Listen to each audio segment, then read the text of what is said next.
Hello बच्चों, कैसे हो आप सब। अब सिर्फ बोर्ड के भाई मुश्किल से 10 से 15 दिन रह गए। क्या आपको भी डर लग रहा है कि भैया कैसे 90 प्लस स्कोर करेंगे? कुछ बच्चे तो कह रहे हैं कि भैया बस 50 दिलवा दो, बाकी हम देख लेंगे। तो चलो, अगर आपको भी डर लग रहा है तो बहुत नॉर्मल सी बात है, चिंता मत करो, मैं आपके साथ हूँ फाइनल बोर्ड एग्जाम तक। अभी मैंने जितने भी पीवाईक्यूज करवाए हैं, इंपोर्टेंट पीवाईक्यूज ये सारे कराए भाई, पूरी प्लेलिस्ट देख लेना। इसमें मैंने आपको कॉन्सेप्ट भी समझाया है, न्यूमेरिकल्स भी और रिपीटेड क्वेश्चंस भी करवाए हैं। तो इसको अगर आप देख लोगे तो वैसे आपके बहुत अच्छे नंबर स्कोर हो जाएंगे। बस नोट्स बना लेना और रिवाइज कर लेना।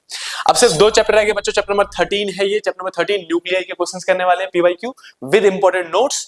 और उसके बाद हम चैप्टर नंबर 14 क्या करेंगे, देन जैसे ये पीवाईक्यूज का सीरीज खत्म होगा मैं आपको बताऊंगा इंपॉर्टेंट ग्राफ, इंपॉर्टेंट डेरिवेशंस जो हर साल रिपीट होते हैं, और 10 डे स्ट्रेटेजी भी लेके आऊंगा जिसमें आपके अच्छे नंबर स्कोर हो सकते हैं। चलो भाई स्टार्ट कर रहे हैं चैप्टर नंबर 13। और इस चैप्टर को स्टार्ट करने से पहले इस वीडियो को अपने एक दोस्त को साथ शेयर कर दो जल्दी से। उनको बोलो भाई दोनों दोस्त मिलके पास होंगे जल्दी से अच्छे नंबर से। शेयर कर दो भाई, जल्दी जल्दी शेयर कर दो। अभी स्टार्ट कर रहे हैं चैप्टर नंबर 13 का पहला क्वेश्चन। देखो, इस क्वेश्चन को करने से पहले ना मैं आपको कुछ कॉन्सेप्ट समझा दूं कि इस पूरे चैप्टर में कौन कौन से चीजें आपको पढ़नी पड़ेगी। ये है चैप्टर नंबर 13 जिसका नाम है बच्चों न्यूक्लियाई। क्या नाम है? न्यूक्लियाई। और न्यूक्लियाई के क्वेश्चन बच्चों को वैसे ही बहुत हार्ड लगते हैं, न्यूमेरिकल बच्चों से सॉल्व नहीं हो रहे होते हैं। तो आप अब चिंता बिल्कुल मत करो, अब आप कर दोगे सॉल्व। तो टॉपिक्स की बात करो, कितने टॉपिक्स मैक्सिमम पूछे जाएंगे? तो सबसे पहला आएगा बच्चों रेडियस वाला फॉर्मूला। रेडियस ऑफ न्यूक्लियस में एमसीक्यू आता है, रेडियस ऑफ न्यूक्लियस, इसमें एमसीक्यू आएगा। दूसरा टॉपिक जो आपको करना ही पड़ेगा, फिक्स है, वो है बाइंडिंग एनर्जी। बाइंडिंग एनर्जी बच्चों 3 नंबर में आएगा। फिक्स ये मान लो कि ये टॉपिक तो आना ही आना है। बाइंडिंग एनर्जी 3 मार्क्स का है, ये 1 मार्क्स में आता है। और फिर तीसरा आएगा बच्चों nuclear force. Nuclear force 2 number 3 number दोनों का ही टॉपिक है बच्चों, किसी में भी आ सकता है, ये 2 मार्क्स में भी आ सकता है और 3 मार्क्स में भी आ सकता है। तो ये है अपने पास 3 मेजर कॉन्सेप्ट। चौथा अगर कोई कहता है कि भैया वो न्यूक्लियर फ्यूजन नहीं आएगा, भाई बाइंडिंग एनर्जी से ही कंबाइन होकर आ जाता है, वो मिक्स होकर आता है, टॉपिक अलग से नहीं आता। तो मैं लिख दे रहा हूं न्यूक्लियर फिजन और न्यूक्लियर फ्यूजन। क्या करना है भैया, इसमें सिर्फ न्यूमेरिकल सॉल्व करना है। अगर किसी बच्चे ने इसके और इसके कंबाइन न्यूमेरिकल सॉल्व कर लिए तो 3 नंबर में ही आते हैं, ये दोनों कंबाइन हो। उसके बाद हम बात करेंगे न्यूक्लियर फोर्स और रेडियस की। तो सिर्फ मेनली आप गिनो तो सिर्फ 3 टॉपिक है, और इस वीडियो के बाद आपको ये पूरा चैप्टर बहुत इजी लगेगा। टोटल 4 नंबर का ये चैप्टर बनता है और आप 4 नंबर बहुत अच्छे से स्कोर कर लोगे। स्टार्ट करते हैं सबसे पहले क्वेश्चन से। क्वेश्चन करवाता रहूंगा, साथ साथ में इंपॉर्टेंट नोट्स बताता रहूंगा, आप उसको नोट में अपने सॉल्व करते रहना भाई। देखो क्वेश्चन 2022 का है। क्वेश्चन कह रहा है कि what is the nucleus radius of iron 125 if that of aluminium is इतना। अब बहुत इजी क्वेश्चन है, मैं पहला नोट लिखवा रहा हूं बच्चों, नोट नंबर 1। नोट नंबर 1 मैंने आपको बताया था रेडियस में क्वेश्चन पूछा जाता है, पीवाईक्यूज है भाई, बहुत फेमस क्वेश्चन है, बार बार पूछा गया। मैं आपको दिखाता हूं अभी 3 न्यूमेरिकल, मतलब इसी के आगे जो 3 न्यूमेरिकल ना वो रेडियस के ही है, वो कैसे करेंगे, मतलब किस टाइप से क्वेश्चन पूछे गए। रेडियस ऑफ न्यूक्लियस एक फॉर्मूला है बस, एक सिंगल। कौन सा फॉर्मूला है भैया? तो R इजकल टू में R नॉट A की पावर 1/3, इस फॉर्मूले को याद कर लो बस। जहां पे आर नोट की जो वैल्यू होती है बच्चों वो होती है 1.2 इंटू 10 की पावर -15 मीटर में होता है ये। और ए मतलब क्या है? Atomic mass number. Atomic mass number कहां मिलेगा आप सबको ऑलरेडी पता है, जब आप कोई एलिमेंट दे रखा उसके माथे पर जो लिखा होता है ना उसी को हम ए कहते हैं।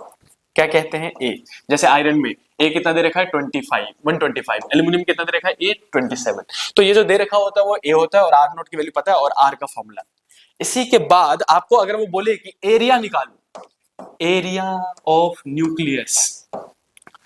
एरिया ऑफ न्यूक्लियस, न्यूक्लियस कैसा होता है? स्फेरिकल है ना, पूरा बॉल जैसा होता है न्यूक्लियस। तो एरिया ऑफ न्यूक्लियस निकालने के लिए आप एरिया ऑफ स्फीयर 4πr² लगा देना, आर की वैल्यू पुट कर देना। वो बोले कि वॉल्यूम निकालो, वॉल्यूम निकाल के दो हमको, वॉल्यूम ऑफ न्यूक्लियस निकाल के दो भैया। सवाल है ये पीवाईक्यूज के सारे इंपॉर्टेंट, इतना ही पढ़ना है जितना मैं बता रहा हूं, इससे ज्यादा कुछ है ही नहीं चैप्टर में। तो रेडियस का फॉर्मूला, एरिया निकालना हो तो 4πr², वॉल्यूम निकालना हो तो वॉल्यूम का फॉर्मूला 4/3πr³ लगा देना भाई। और लास्ट डेंसिटी पूछी गई है बच्चों, मैं इसी को थोड़ा स्लाइड करके आपको यही समझाता हूं। 3 चीज में से कोई एक चीज पूछी ही जाएगी, फिक्स है ये मान लो। डेंसिटी, डेंसिटी पूछी गई है। डेंसिटी जब भी पूछी जाए, रो मतलब डेंसिटी। डेंसिटी का फॉर्मूला क्या होता है बताओ? मास अपॉन में वॉल्यूम कर देना भाई, वॉल्यूम ऊपर से ले लेना और मास लेना भी सिखाऊंगा मैं आपको। तो ये मैक्सिमम 3 टॉपिक पूछे जा सकते हैं इस पर्टिकुलर एक में से। रेडियस ऑफ न्यूक्लियस में से। इतना आपने जल्दी से लिख लो, इसको जल्दी से नोट कर लो, इसके बाद मैं आपको 3 न्यूमेरिकल कराता हूं इसी पे, और आपको ये पूरा कॉन्सेप्ट याद हो जाएगा हमेशा के लिए अच्छे नंबर से। और देखो भाई, अगर अच्छे नंबर से पास होना चाहते हो तो भाई साहब लिखते रहा करो, लिखते रहा करो।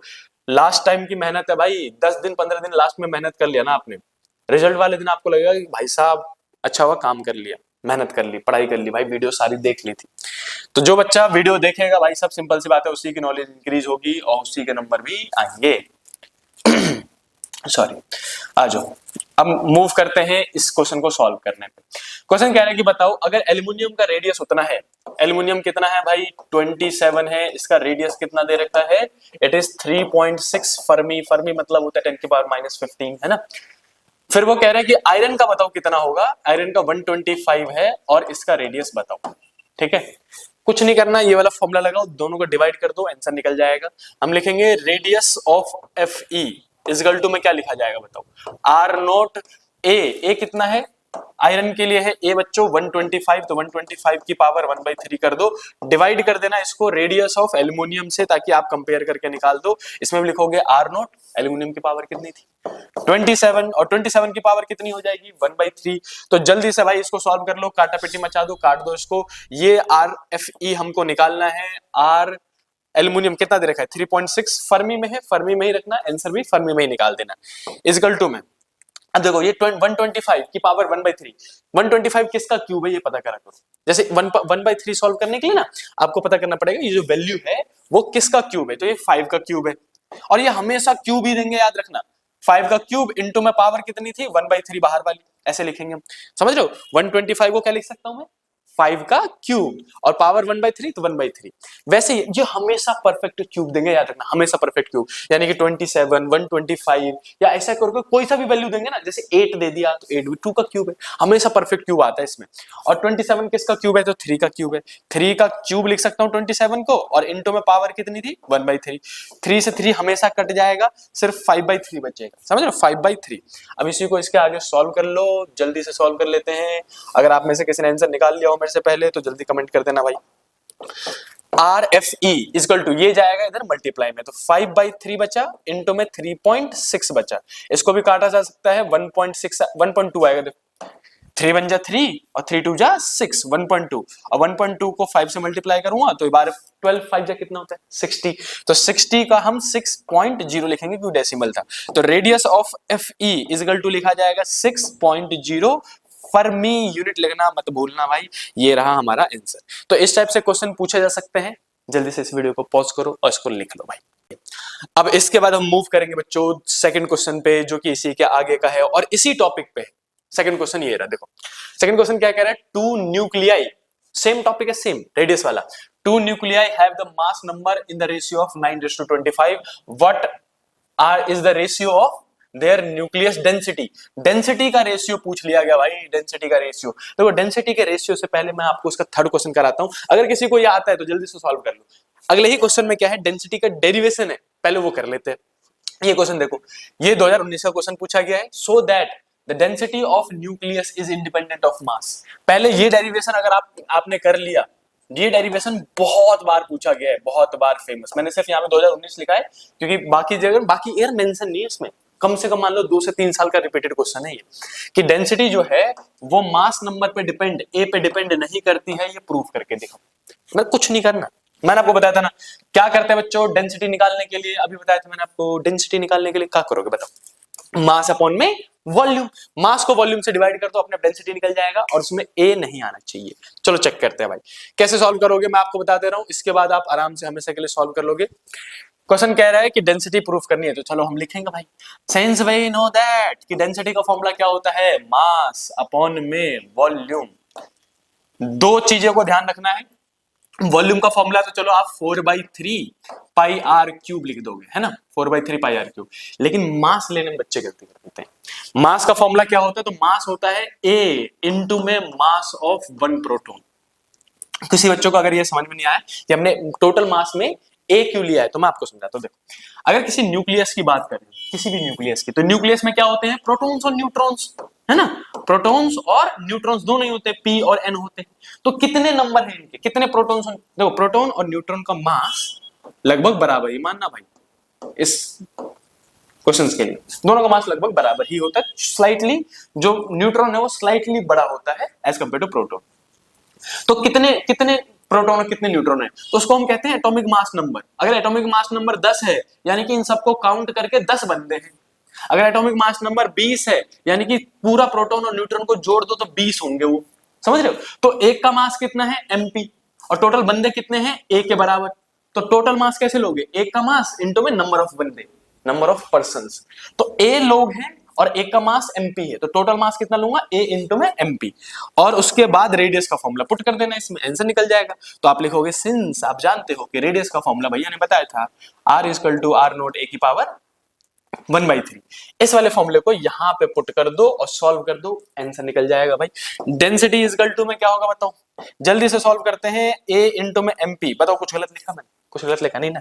आ जाओ, 4/3 का 4/3, पाई का पाई, r का क्यूब, तो इस पूरे का क्यूब, r को हटा के ये पूरा लिख देंगे, r नॉट a की पावर 1/3 का क्यूब कर दो बच्चों। इजी है, बिल्कुल नहीं घबराना, मैं सॉल्व करके दिखा देता हूं फिर आप सॉल्व कर लेना। a इंटू में mp, a इंटू में mp, यहां पे कितना हो जाएगा, तो 3 ऊपर चला जाएगा तो 3/4 लिख देंगे, 3/4। पाई का पाई लिखेंगे बच्चों। अब देखो ब्रैकेट खुलेगा तो दोनों का स्क्वायर, भाई चीटिंग नहीं करनी है, दोनों का स्क्वायर करना है, कोई भेदभाव नहीं। आर नोट का क्यूब, तो ये हो जाएगा आर नोट का क्यूब, और ए की पावर 1/3 इंटू में 3, तो 3 से 3 कट जाएगा तो सिर्फ ए बचेगा, समझ गए ना। ए की पावर 1/3 और इंटू में 3 करोगे, क्यूब करोगे तो 3 से 3 कटेगा, सिर्फ ए बच जाएगा। अब ए से देखो, ऊपर वाला ए से नीचे वाला ए कट जाएगा। डेंसिटी का फाइनल फॉर्मूला क्या आया हमारे पास, डेंसिटी का फाइनल फॉर्मूला आपको याद भी कर लेना धीरे धीरे, नहीं तो याद अगर निकाल ही लेना भाई जल्दी से। 3/4, ऊपर में क्या बच गया, मास ऑफ प्रोटॉन, अपॉन में नीचे में क्या बच गया, पाई आर नोट का cube, and here is the formula of density. किसी भी डेंसिटी का न्यूक्लियस, मैं क्या कह रहा हूं, किसी भी न्यूक्लियस का डेंसिटी का फॉर्मूला सेम है और यही आएगा हर बार, एवरी सिंगल टाइम डेंसिटी का फॉर्मूला यही आएगा। चाहे आप आयरन का ले लो, चाहे एल्यूमिनियम का ले लो, चाहे सिल्वर का ले लो, चाहे कॉपर का, ऑक्सीजन का, किसी का भी, कोई सा भी एलिमेंट, जितने भी अपने पेरियोडिक में एलिमेंट्स हैं उन सब की डेंसिटी का फॉर्मूला यही है, 3/4 mp पाई आर नोट का क्यूब। कहीं पे देखो, इसमें कहीं पे भी a आ रहा है एटॉमिक मास नंबर नहीं ना, तो हम बोलेंगे दिस हेयर हेंस प्रूव्ड कि density does not depends on A, atomic mass number पे डिपेंड नहीं करता है, ये हमने यहां पर प्रूव कर दिया। तो क्या इसका मतलब है कि भैया सबकी डेंसिटी सेम होगी, क्योंकि देखो सब कुछ कांस्टेंट है, 3/4 कांस्टेंट है, मास ऑफ प्रोटॉन फिक्स ही रहता है, पाई भी कांस्टेंट, आर नोट तो फिक्स ही है। आर नोट की वैल्यू कितनी थी, 1.5 × 10 की पावर -15, अभी बताया था मैंने, देखो क्या बोला था मैंने कि आर नोट की वैल्यू कितनी होती है, 1.5 × 10 की पावर -, ये तो कांस्टेंट है, तो सारे के सारे मतलब न्यूक्लियस की डेंसिटी सेम ही होती है एग्जैक्टली। कौन परेशान कर रहा है भाई, कौन परेशान कर रहा है, अभी हम नहीं उठाएंगे फोन, आ जाओ बच्चों। तो हर एक nucleus, every nucleus has the same density. एक बार कॉल उठा ही लेता हूं, मम्मी का कॉल है भाई, जब तक आप इसको लिखो, जल्दी से नोट कर लो भाई, जल्दी से नोट कर लो, जल्दी से। चलो भाई, तो मैं आपको समझा रहा था कि बच्चों हर एक न्यूक्लियस की डेंसिटी सेम होती है, चाहे आप किसी का भी न्यूक्लियस ले लो। मैं फिर से कह रहा हूं, अगर आपने आयरन का न्यूक्लियस लिया उसका भी डेंसिटी इतना ही आएगा, अगर आपने एल्यूमिनियम का लिया उसका भी डेंसिटी इतना ही आएगा। डेंसिटी किसी की भी चेंज नहीं होती है, चाहे उसके न्यूक्लियस में 5 प्रोटॉन 5 न्यूट्रॉन है तब भी डेंसिटी उतनी ही रहेगी, उसका साइज छोटा रहेगा।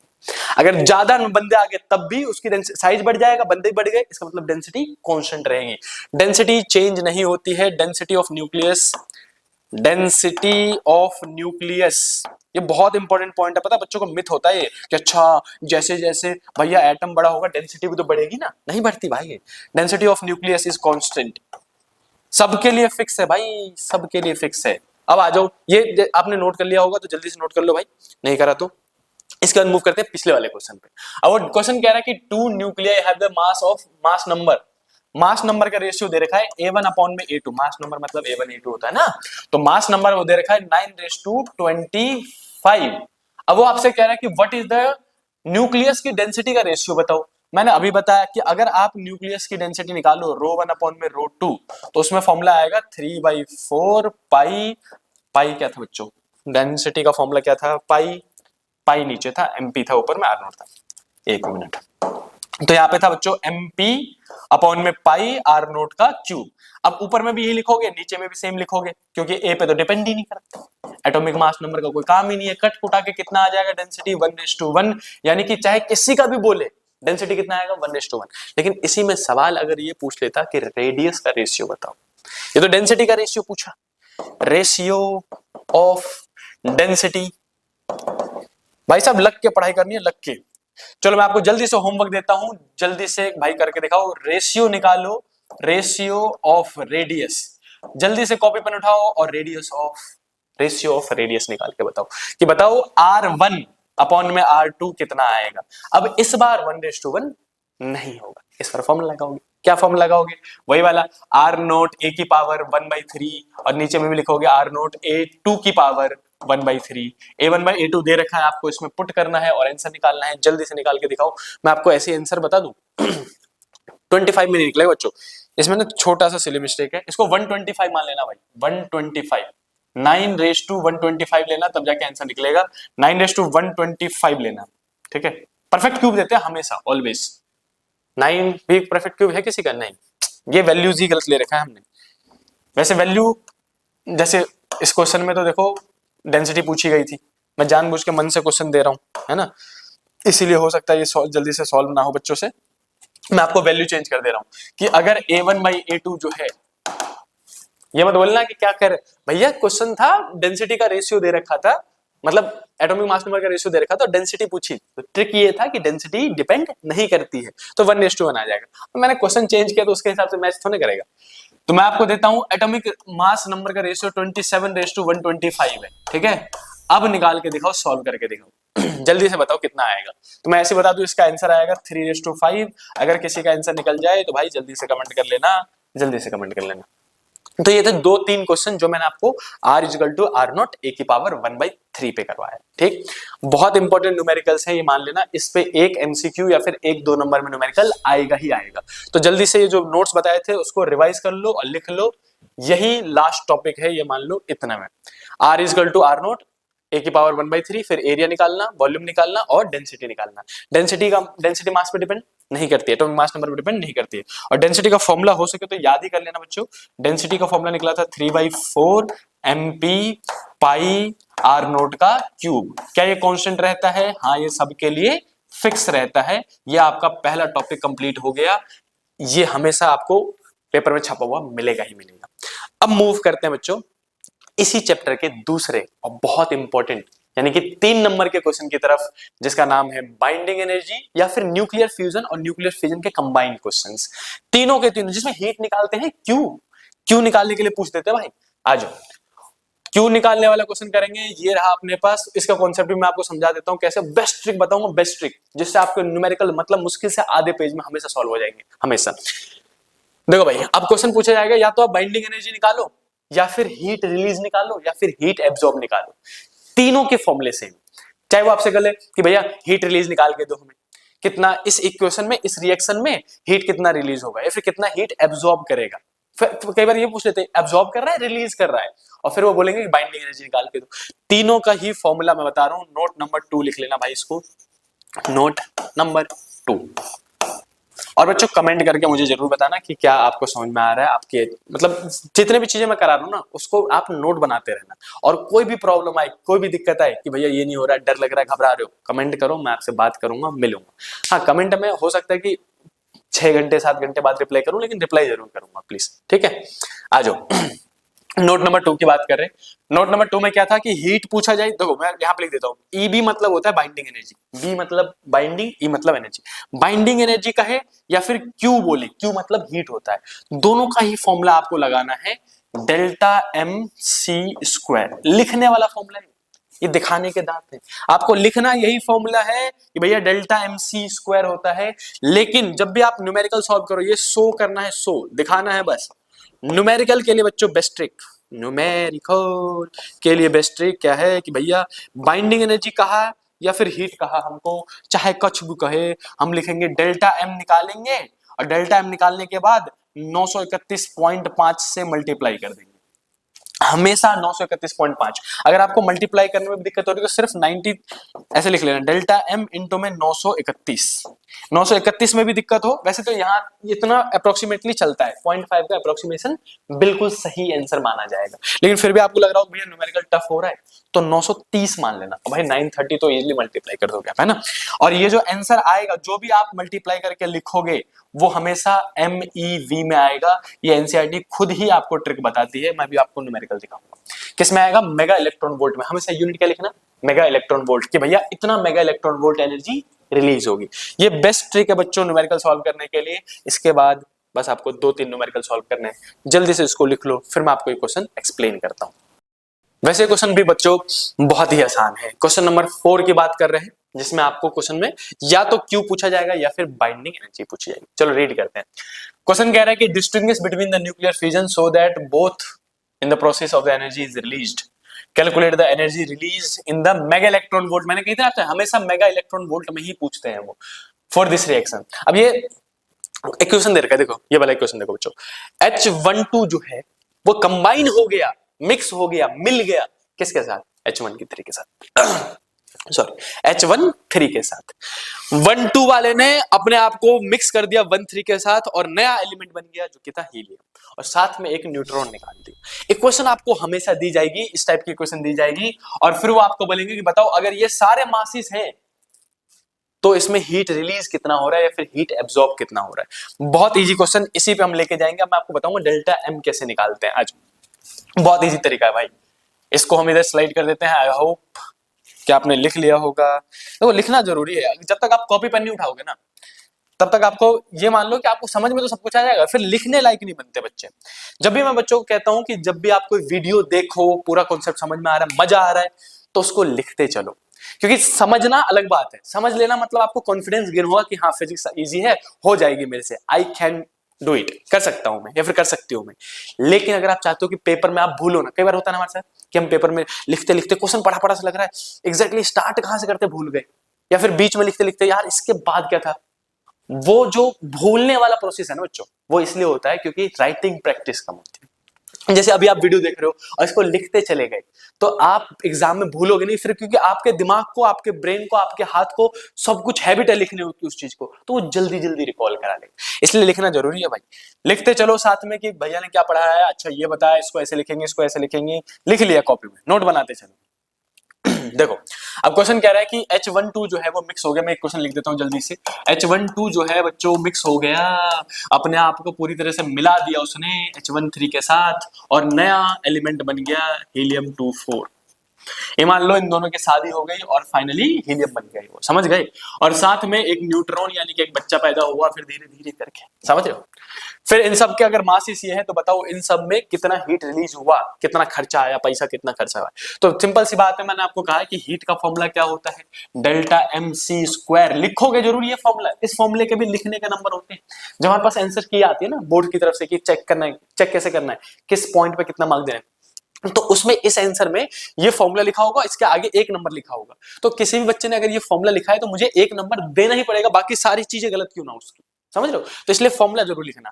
फिर उसके बाद आप डेल्टा एम वाला ये वाला फॉर्मूला भी लिख देना कि डेल्टा एम इंटू में 931.5 मेगा इलेक्ट्रॉन वोल्ट होता है। अब बच क्या गया, सिर्फ डेल्टा एम निकाल। डेल्टा एम कैसे निकालोगे बच्चों, बहुत इजी तरीका है, मैं बता रहा हूं। मास of reactant minus mass of product करना है। रिएक्टेंट कौन है, ये सारे के सारे रिएक्टेंट है, ये आर है, और ये सारे कौन है, प्रोडक्ट है। तो रिएक्टेंट माइनस प्रोडक्ट कर दो तो डेल्टा एम निकल जाएगा। मास, लेकिन मास भाई इसमें जोड़ना पड़ेगा। कुछ बच्चे कहते हैं भैया डेसिमल के बाद तो 5-5, 6-6 डिजिट है, सारे लेने पड़ेंगे। हाँ जी बच्चों, सारे ही लेने पड़ेंगे। स्टार्टिंग में सारे डेसिमल लेने पड़ेंगे भाई, यहाँ कंजूसी मत करना, प्लस माइनस में ये काम करना ही पड़ेगा। अब देखो कैसे करोगे, तो डेल्टा एम इजकल टू में मास ऑफ रिएक्टेंट, रिएक्टेंट में कौन कौन है, 1, 2 और 1, 3। तो ढूंढो जाके 1, 2 और 1, 3 का मास दे रखा होगा, 1, 2 ये रहा, 1, 3 ये रहा, तो इन दोनों के मास को जोड़ दो। रिएक्टेंट के मास को जोड़ दिया, प्रोडक्ट के मास को जोड़ दिया, और फिर माइनस कर दिया प्रोडक्ट, रिएक्टेंट माइनस प्रोडक्ट। तो अगर मैं इन दोनों को यहीं से जोड़ू, यहीं से जोड़ लेते हैं टेबल में से, कितना आएगा देखो, 9 और 2 जोड़ के हो जाएगा 11 का कैरी 1, फिर 4 और 0 4 प्लस 1 5 हो जाएगा, फिर 0 प्लस 1 1 हो जाएगा। ऐसे करके आराम से जुड़ जाता है ये हमेशा। 6 4 10 का 0 कैरी 1, और 1 और 1 2, तो 2 प्लस 1 3, और फिर 0 और 0 तो 0 आ जाएगा, और फिर इनको जोड़ दोगे तो 5.0 0.0315 बना जाएगा। इसको यहीं से जोड़ दिया हमने, ठीक है। वैसे करके हीलियम-24 और न्यूट्रॉन के मास को जोड़ना है। हीलियम-24 ये रहा बच्चों, दे रखा है, मास ऑफ न्यूट्रॉन हमेशा दे रखा होता है। इन दोनों के मास को यहीं से जोड़ दो और यहाँ माइनस में प्रोडक्ट में लिख दो। तो ये हो गया मास ऑफ रिएक्टेंट और आगे हम लिखेंगे माइनस मास ऑफ प्रोडक्ट। चलो भाई जोड़ते हैं। नंबर सेम है, 3 3 6 3 3 6 सही है। तो इसको 3 को 5 से जोड़ोगे तो 5 3 हो गया 8। जल्दी जल्दी जोड़ लेना भाई अगर कोई कर रहा हो तो। ये कितना हो गया, 6 हो गया। जल्दी जल्दी सॉल्व कर लेते हैं। और उसके बाद 6 और 6 दूनी 12, 12 का कैरी 1, 1 और 2 8, 10 10 और 1 11, 11 का 1 कैरी फिर से 1 हो गया। 0 और 0 0 होगा प्लस 1 कैरी वाला, और फिर ये 0 0 हो जाएगा और ये 5 आ जाएगा जोड़ के। अब देखो ये आ रहा है 5.030151 और ये आ रहा है अपने पास इतना। अब दोनों में से बस माइनस कर देना है, आपको डेल्टा एम मिल जाएगा। और फिर डेल्टा एम को देखो सॉल्व करना तो पड़ेगा भाई साहब, है ना। जल्दी जल्दी कर लेते हैं। बताओ अगर मैं ये 1 है तो कैरी लूंगा तो सिंपल सी बात 11 हो जाएगा। 11 माइनस 8 कितना हो जाएगा, 3। ये इसमें से हमने एक कैरी लिया था, ये 4 बचेगा। 4 का फिर से पीछे से कैरी ले लो तो 14, 14 में से 6 गया तो कितना बचेगा, 8। ये कैरी हुआ था कितना, 1 1। अब ये 10 पीछे से कैरी लिया होगा, सिंपल सी बात है। तो इसमें से हम लेंगे 10, 10 में से एक चला गया था 9, 9 में से 2 जाएगा तो 7, ठीक है। फिर ये बचा होगा 10, कौन सा चौथे नंबर का है ना, 1 2 3 4, 1 2 3 4। फिर से 10, 10 में से एक चला गया तो 9, 9 में से 1 गया तो 8। भाई माइनस माइनस करना कुछ सीख लेना भाई, ये मत बोलना कि भैया ई का कह रहे हो, 1 हो गया, 1 हो गया, माइनस हो गया। करो भाई, बेसिक मैथ है। फिर 3 में से एक कैरी चला गया था तो बचा होगा 2, 2 में से एक गया तो 1 बचेगा। फिर 0 में से 0 तो 0 बचेगा और 5 माइनस 5 तो 0 हो जाएगा यहाँ पे। ये आया आपके पास डेल्टा एम यू में, यूनिफाइड मास में आता है। यूनिट लिखो तो भी ठीक है, नहीं लिखो तो भी ठीक है। तो डेल्टा एम आपका आ गया बच्चों, delta M is equal to में अब 0.018783। अब बच्चे कहते हैं भैया अब तो इतना बुरा टर्म आ गया, फिर इसको 931 से मल्टीप्लाई करना, ये क्वेश्चन है ना, छोड़ दूं मैं। 3 नंबर का क्वेश्चन है तो इसका भी शॉर्ट ट्रिक बता दो। देखो यहां तक तो प्लस माइनस वाली बात है, तो यहां तक तो बच्चे कर लेते हैं। फिर जब मल्टीप्लाई करने में आते हैं बच्चों को बड़ी दिक्कत होती है, तो हम कहते हैं बच्चों को कि इसको ना पावर में कन्वर्ट कर लिया करो। सबसे बेस्ट ट्रिक है बच्चों, कोई नहीं बताता ये सब चीजें, सब मल्टीप्लाई करने पे बच्चों को छोड़ देते हैं। मैं आपको बता रहा हूं ना कि पावर में कन्वर्ट कर लो। देखो कैसे, 1 2 3, 2 या 3 डिजिट शिफ्ट कर दो, तो मैं कहूंगा 2 डिजिट शिफ्ट कर दो कम से कम, 1 2। तो अगर मैं इसको 1.87 सिर्फ डेसिमल के बाद 2 डिजिट लूंगा, अब डेल्टा एम निकालने के बाद 1.87 लिखूंगा तो कितने डेसिमल शिफ्ट हुए इधर की तरफ, 2, 0 और 1, तो 10 की पावर -2 लिख दिया। और ये है डेल्टा एम, इसको मल्टीप्लाई कर दो इससे। अब भाई 1.8 को मल्टीप्लाई करना तो पड़ेगा ही पड़ेगा। तो जल्दी से एनर्जी निकाल के बताओ, हीट निकाल के बताओ कितना आया। कि आप मल्टीप्लाई करोगे 1.87 इंटू 10 की पावर -2 को 931.5 से और फाइनल आंसर लिख दोगे एमईबी में। कोई बच्चा कह रहा है भैया ऐसे में तो रोना आ जाएगा, तो भाई लास्ट में इतने पे ही आंसर छोड़ देना। इतने पे भी अगर आपने ड्रॉप कर दिया आंसर तो सिर्फ आपके हाफ नंबर कटेंगे, 2.5 नंबर पूरे गेन कर दिया आपने। तो कम से कम लास्ट में या तो भाई मल्टीप्लाई छोड़ना, पूरा लास्ट तक ऐसे करके सॉल्व करके दिखाना, इसमें आपको 2.5 नंबर पूरे मिलेंगे 3 में से। और किसी बच्चे ने अगर सॉल्व कर दिया तो आंसर के भी यानी कि फुल 3 नंबर मिल जाएंगे। तो ये था एक बहुत इंपॉर्टेंट 3 नंबर का क्वेश्चन। जल्दी से इसको भी स्क्रीनशॉट ले लो, या फिर अगर आप लिख रहे हो तो लिख लो। फिर मैं आपको दिखाता हूं कि इसी में एनसीईआरटी में भी 2 बहुत फेमस और भी पीवाईक्यूज में कैसे सवाल पूछे गए। इसके अलावा जितने भी क्वेश्चन हम करेंगे इस टॉपिक पे, उसमें मैं आपको समझाऊंगा, हिंट दूंगा। प्रैक्टिस आप ही करोगे भाई, सॉल्व आप ही करोगे और आंसर कमेंट करोगे। जल्दी से इसका स्क्रीनशॉट ले लो, फिर मूव करते हैं नेक्स्ट क्वेश्चन पे। और नेक्स्ट क्वेश्चन बच्चों इससे मिलता जुलता ही है अपने पास। जल्दी से इसको लिख लो भाई, अगर कोई लिख रहा हो तो जल्दी से लिख लो। मूव करते हैं नेक्स्ट क्वेश्चन पे। अब क्वेश्चन जो है इन्हीं से रिलेटेड कौन कौन सा है ये देखो, मैं आपको दिखाता हूं।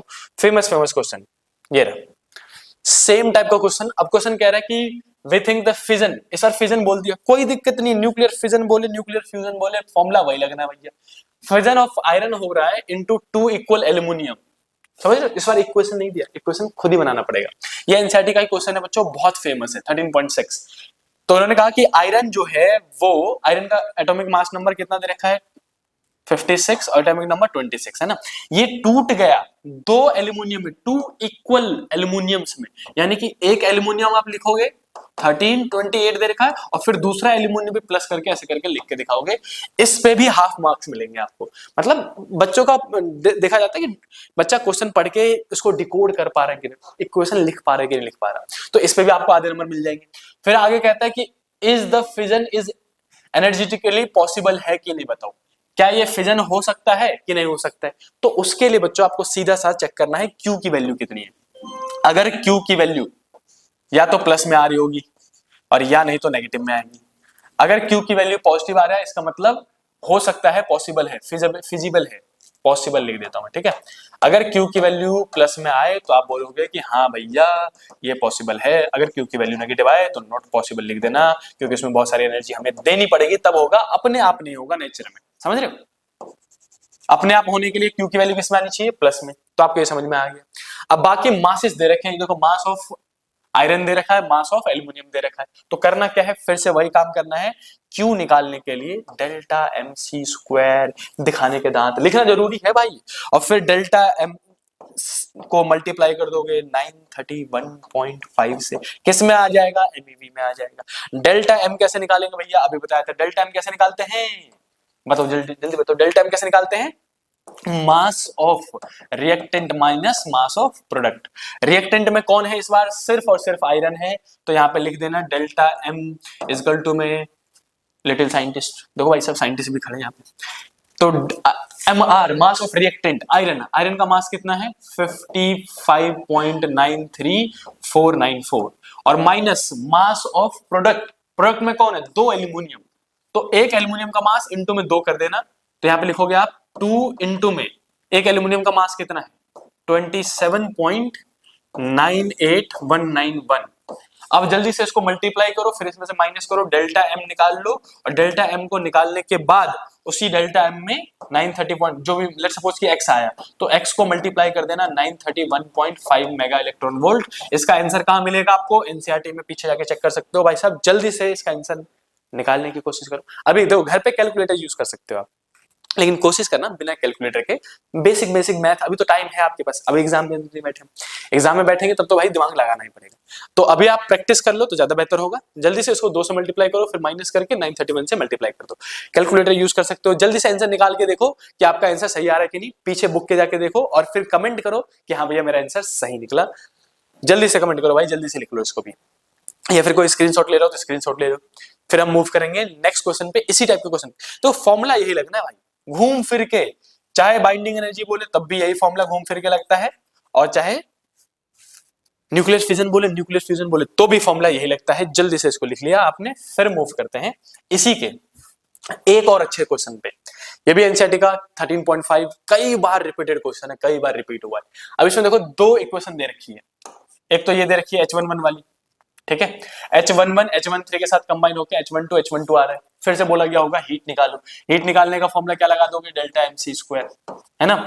फिर से डेल्टा Q इजकल टू में डेल्टा एम इंटू में 931.5 करोगे आप, और डेल्टा एम कैसे निकालोगे? Mass of reactant minus mass of product करके। रिएक्टेंट कौन है? H11 H13, H11 दे रखा होगा, H13 दे रखा होगा। देखो इसमें जैसे मैंने यहाँ पे, ये एनसीईआरटी का क्वेश्चन है, मैंने यहाँ पे H11 का मास नहीं लिया, तो H11 का मास ना एनसीईआरटी में ऊपर दे रखा है, जो न्यूट्रॉन का मास होता है वही H11 का मास होता है। न्यूट्रॉन का मास अभी हमने कहीं लिया था ना, वही मैं आपको दिखा दे रहा हूँ, जो न्यूट्रॉन का मास होगा वही H11 का मास होता है। न्यूट्रॉन का मास कितना है? देखो 1.008665, ठीक है, यही H11 का भी मास होता है 1.008665। इसमें मैं लिख दे रहा हूं आपके लिए यहाँ पे, ताकि आपको सहूलियत हो जाएगी। जो आप mass of 11 H11, mass of H11 जो आप लोगे वो लोगे 1.00 क्या था? 8566। एक मिनट बस, और एग्जाम में गिवन होगा ये आपको, हमेशा दिक्कत लेने की जरूरत ही नहीं है। 8665 आ जाओ भाई, कहाँ गया हमारा क्वेश्चन? ये रहा। तो यहाँ पे लोगे 8665U, तो ये मास ऑफ H11 है। तो पहले केस में ये वाला मास और H13 का मास जोड़ के, फिर 1212 वाले 2 हैं, तो 1212 वाले दे रखा है, इसको 2 से मल्टीप्लाई करके माइनस करके आंसर निकालोगे आप। तो जल्दी से इसका कमेंट करो आंसर, और देखो बच्चों सॉल्व कर लेना। अगर आप में से कोई भी बच्चा कॉन्सेप्ट समझने के बाद न्यूमेरिकल सॉल्व कर लेगा तो ही एग्जाम में आप अच्छे नंबर से उसको मतलब सही से लिख पाओगे, भूलोगे नहीं, या फिर कॉन्फिडेंस आएगा कि हाँ यार ये क्वेश्चन मैंने किया था, इस क्वेश्चन की प्रैक्टिस कर रखी है, मैं कर सकती हूँ या फिर मैं कर सकता हूँ। तो वो उसको करने के लिए बच्चों इन दोनों का ही आंसर निकालो। कार्बन 2 जोड़े हैं और फिर वो न्यून और हीलियम में जुड़ा हुआ है, तो फिर से वही करना है, इसका मास जोड़ के इसका मास जोड़ के आपस में माइनस करके डेल्टा एम, और डेल्टा एम को मल्टीप्लाई करना है 931 से। बस इस बात से मत रोना कि भैया इतने बड़े बड़े डिजिट्स है, भाई प्लस माइनस ही तो करना है। बचपन में सीखा था हमने, डेसिमल के बाद कितने भी डिजिट दे दूं मैं आपको, 12th क्लास के बच्चे हैं आराम से कर लेंगे भाई, हमसे कौन सी बड़ी बात है ना। तो जल्दी से इसका भी आंसर कमेंट करो कि, और आंसर कहां मिलेगा आपको चेक करने के लिए, एनसीईआरटी के पीछे चले जाओ भाई, एनसीईआरटी के पीछे आके चेक करो 13.5 का आंसर क्या है, आपको वहां पे आंसर मिल जाएगा। तो जल्दी से आंसर कमेंट करो कि हाँ भैया हमने कर लिया। तो अब आपने किया बच्चों कंप्लीट 2 टॉपिक। पहले टॉपिक का नाम क्या था, पहले टॉपिक का नाम था अपने पास रेडियस ऑफ न्यूक्लियस, डेंसिटी वाला कॉन्सेप्ट है ना, और दूसरा था बाइंडिंग एनर्जी और हीट वाला कॉन्सेप्ट। फॉर्मूला यही लगना है, बस डेल्टा एम अलग से निकाले यार। देखो मैं बाइंडिंग एनर्जी का ना एक कॉन्सेप्ट बता दे रहा हूं, अगर यही क्वेश्चन बाइंडिंग एनर्जी में होता कि भाई बाइंडिंग एनर्जी निकालो किसी भी एलिमेंट का, जैसे एल्यूमिनियम दे दूं मैं आपको 13, कितना दे रखा है इसमें, एल्यूमिनियम दे रखा है नहीं, एल्यूमिनियम 1327 ले लेते हैं ऐसा करके, ठीक है। मैं आपको एल्यूमिनियम दे दूं और मैं आपसे कहूं कि बताओ भाई बाइंडिंग एनर्जी कितनी है, तो बाइंडिंग एनर्जी का फॉर्मूला तो वही है डेल्टा एम सी स्क्वायर, और फिर से भैया करना तो वही काम है, डेल्टा एम निकाल के सी यानी कि 931.5 से मल्टीप्लाई कर देना है। आंसर किस में आएगा, मेगा इलेक्ट्रॉन वोल्ट में। तो अभी तक आप डेल्टा एम जब इक्वेशन दे दे, इक्वेशन जब इक्वेशन दे दो तो डेल्टा एम ऐसे निकालते हैं इक्वेशन के केस में, जब भी आपको इक्वेशन दे तो आप ऐसे निकालोगे, लेकिन जब कोई आपको सिर्फ एक एलिमेंट दे दे तो कैसे निकालोगे, तो डेल्टा एम निकालने का तरीका बदल जाता है बस, उसमें आपने एक फॉर्मूला पढ़ा भी होगा मास डिफेक्ट का, Z M P plus A minus Z M N M N, और इन सब में से माइनस करते थे मेजर्ड मास, जो कि आपको हमेशा क्वेश्चन में गिवन होगा। कहीं में कहीं वो बोल देंगे कि भाई जो मेजर्ड मास है इसका वो है 27.04678 U, ऐसे करके दे दिया, और फिर ये जो दिया होता है ना मास क्वेश्चन में वो होगा m, और z मतलब क्या है 13, तो 13 mp मतलब मास ऑफ प्रोटॉन, जो कि आपको क्वेश्चन में गिवन ही होगा, तो आप वहां से देख के लिख लेना भाई, हमेशा गिवन होगा। a माइनस जेड यानी कि 27 माइनस 13, a माइनस जेड, ये ऊपर वाला a है नीचे वाला z है, और फिर इसमें से कंबाइन में से मास ऑफ न्यूट्रॉन मल्टीप्लाई करने के बाद माइनस कर दोगे m, यहां से डेल्टा m निकलेगा, और डेल्टा m को फिर से मल्टीप्लाई कर दोगे 931.5 से। तो ये था बाइंडिंग एनर्जी वाला कॉन्सेप्ट, समझ रहे हो, बाइंडिंग एनर्जी। तो बाइंडिंग एनर्जी पे 3 नंबर का न्यूमेरिकल आया तो इस टाइप से आएगा, और अगर इक्वेशन में आया तो मैंने आपको कराई दिया न्यूक्लियर फिजन और न्यूक्लियर फ्यूजन। फॉर्मूला दोनों केस में वही सेम है, डेल्टा एम इंटू में 931.5 मेगा इलेक्ट्रॉन वोल्ट में निकलेगा, बस डेल्टा एम निकालने के तरीके अलग हैं। इक्वेशन में कैसे निकालोगे, mass of reactant minus mass of product करके, और इसमें कैसे निकालोगे, फॉर्मूला लगा के Z M P plus A minus Z M N minus में एम एन। तो ये वाला फॉर्मूला आपने लिखा था, पढ़ा भी होगा अपने चैप्टर में, तो जल्दी से इसको भी नोट कर लो भाई। फिर हम मूव करते हैं इसके तीसरे टॉपिक की तरफ। 2 टॉपिक हमने कंप्लीट कर लिए, रेडियस वाला, डेंसिटी वाला, और बाइंडिंग एनर्जी, न्यूक्लियर फिजन वाला। इसी के बाद मूव करते हैं बाइंडिंग एनर्जी के ग्राफ पे। बाइंडिंग एनर्जी का ग्राफ ये देखो, क्वेश्चन 2023 में पूछा गया, 27 में भी 2 साल का रिपीटेड क्वेश्चन है, और कहा क्या गया था कि प्लॉट करने के लिए बोल दिया, अनएक्सपेक्टेड क्वेश्चन है, बिल्कुल अनएक्सपेक्टेड क्वेश्चन, कि plot the graph showing the variation of binding energy with atomic mass number. Binding energy वाला जो ग्राफ है एनसीईआरटी का, वही प्लॉट करने के लिए कह दिया कि ड्रॉ करके दिखाओ। अब देखो ग्राफ कौन सा वाला, तो ये वाला ग्राफ, ये वाला एनसीईआरटी का ये ग्राफ बच्चों इंपॉर्टेंट है, एक बार दिमाग में देख के जाना। एग्जैक्टली कॉपी पेस्ट नहीं कर सको तो कोई दिक्कत नहीं, लेकिन रिदम पता होना चाहिए आपको कि कैसे कैसे बनता है, ठीक है। देखो मैं आपको एक्सप्लेन करता हूं इसी क्वेश्चन में। ग्राफ कैसे है कि भैया एकदम से उठेगा, फिर नीचे जाएगा, फिर उठेगा, फिर नीचे जाएगा, 3 बार ऐसे, तो पैटर्न पता होना चाहिए आपको। एग्जैक्ट तो याद कर लो तो वेल एंड गुड है, ना याद करो तो पैटर्न याद कर लो बस। इंपॉर्टेंट चीजें कौन कौन सी है, एक बार उठाया गिराया, एक हो गया, दूसरी बार उठाया गिराया, तीसरी बार उठाया गिराया, और फिर खींच दिया ऐसे करके कर्व। 3 बार ऊपर नीचे जिगजैग बनाना है और फिर कर्व कर देना है। ये आपका ऐसे करके ग्राफ आपको, जो अगर मुझे बोला जाए और मेरे को रफली याद है, मान लो ड्रॉ करने के लिए बोल दिया और रफली याद है, तो कैसे बनाएंगे, ऐसे करके। यहाँ पे कौन है, बाइंडिंग एनर्जी लिख देना, किस में होता है ये हमेशा? मेगा इलेक्ट्रॉन वोल्ट में। ये क्या है? Atomic mass number. किस में होता है? यू में होता है, ठीक है, एटॉमिक मास नंबर। अब उसके बाद क्या करोगे? पहले ऊपर की तरफ उठाया, नीचे गिराया, फिर ऊपर उठाया, नीचे गिराया, फिर ऊपर उठाया, नीचे गिराया, फिर ऐसे करके कर्व बना लो। तो कम से कम ऐसा पैटर्न आपको बनाना आना चाहिए मिनिमम। फिर दूसरा पॉइंट क्या याद रखना है कि सबसे ज्यादा बाइंडिंग एनर्जी किसकी है? हाईएस्ट बाइंडिंग एनर्जी किसकी है? बहुत फेमस क्वेश्चन है बच्चों। तो सबसे ज्यादा बाइंडिंग एनर्जी होती है आयरन की, जो कि है 56। आयरन जिसका एटॉमिक मास नंबर है 56, आयरन Fe56। आपको ये पता होना चाहिए। देखो यहाँ पे जो आयरन है उसका बाइंडिंग एनर्जी सबसे ज्यादा माना जाता है, आपको ये याद होना चाहिए। तो आप यहाँ पे कम से कम एक आयरन तो मार्क कर ही दोगे। अगर ये वाले एलिमेंट्स याद हो जाए तो वेल एंड गुड है, याद ना हो तो कोई दिक्कत नहीं है। आप कम से कम इतना बना के आओगे, इतने में भी आपको ऑलमोस्ट फुल नंबर ही मिल जाएंगे। तो ये वाला ग्राफ आपको देखना आना चाहिए। मैक्सिमम बाइंडिंग एनर्जी किसकी थी? आयरन की। एमसीक्यू में पूछा गया है, बहुत फेमस सवाल है। तो ये हो गया पूरा बाइंडिंग एनर्जी कंप्लीट बच्चों। अब मूव करते हैं इस चैप्टर के लास्ट और इंपॉर्टेंट टॉपिक की तरफ, जिसका नाम है न्यूक्लियर फोर्स। न्यूक्लियर फोर्स आने के भी चांसेस हैं। 2022 का ही सवाल पूछा गया है। क्या सवाल पूछा गया? देखो, which of the following statement about the nuclear force is not true? रख दो भाई, रख दो। कोई नहीं, कोई नहीं।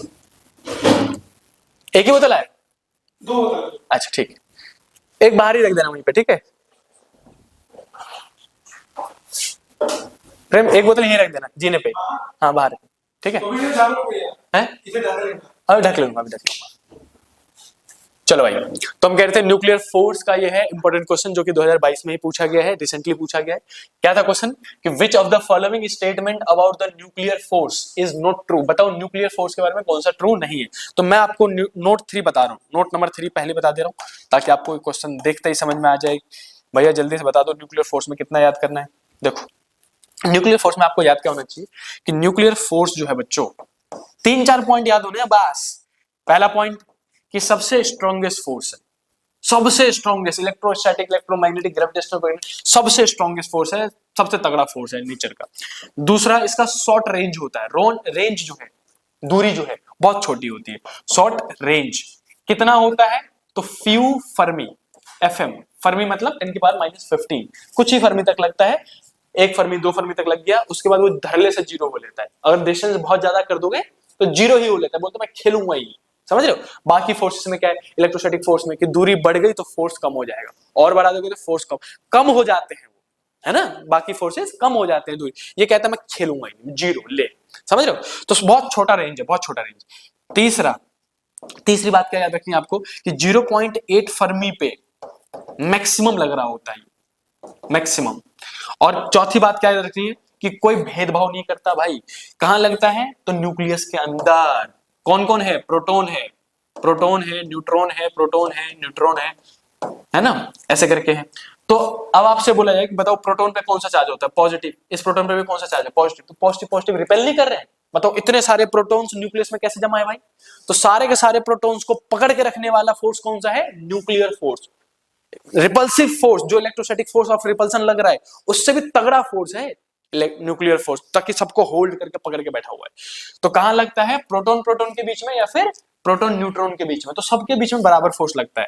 प्रोटॉन प्रोटॉन पे लगे तो भी बराबर होगा, प्रोटॉन और न्यूट्रॉन के बीच में लगे तब भी वही फोर्स लग रहा होगा, और न्यूट्रॉन न्यूट्रॉन के बीच में लगे तब भी बराबर फोर्स। यानी कि चार्ज और मास पे डिपेंड नहीं करता। उसको कोई मतलब नहीं, प्रोटॉन के पास चार्ज है तो उस पर ज्यादा फोर्स लगाएंगे, न्यूट्रॉन के पास नहीं है तो कम फोर्स, ऐसा कुछ नहीं होता भाई।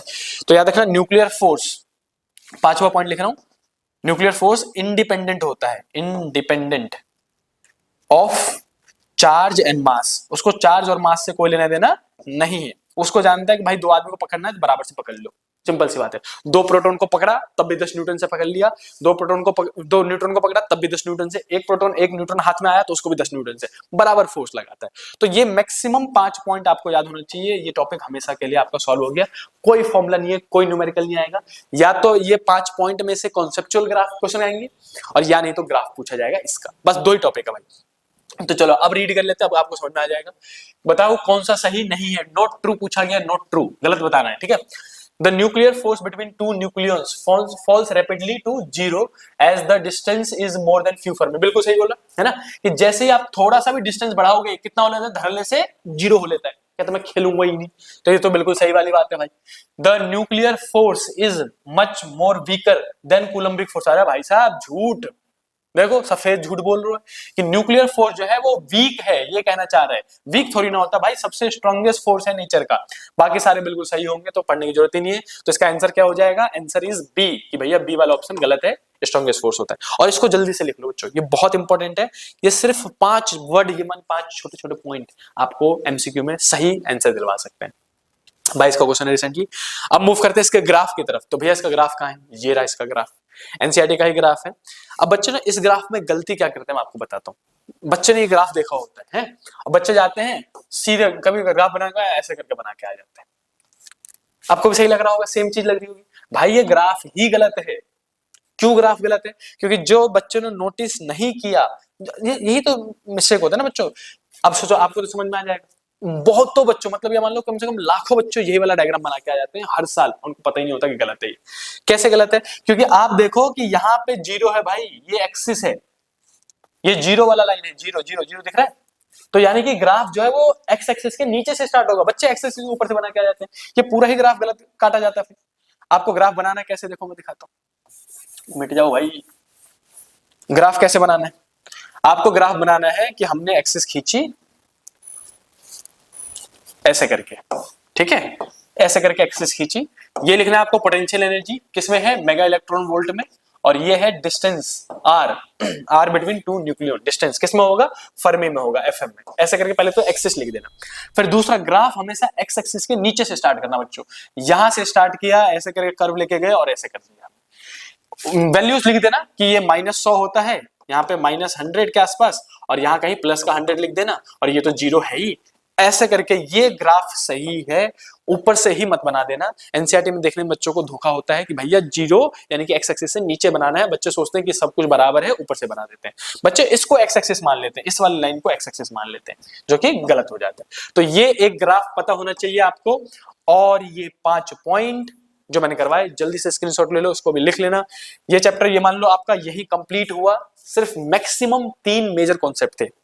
पहला क्या था? रेडियस, न्यूक्लियस, डेंसिटी वाला। डेंसिटी डिपेंड नहीं करता, सबकी डेंसिटी सेम होती है, बहुत फेमस क्वेश्चन है ना। रेशियो वेशियो पूछे जाएंगे, हमेशा परफेक्ट क्यूब दिया जाएगा उसमें।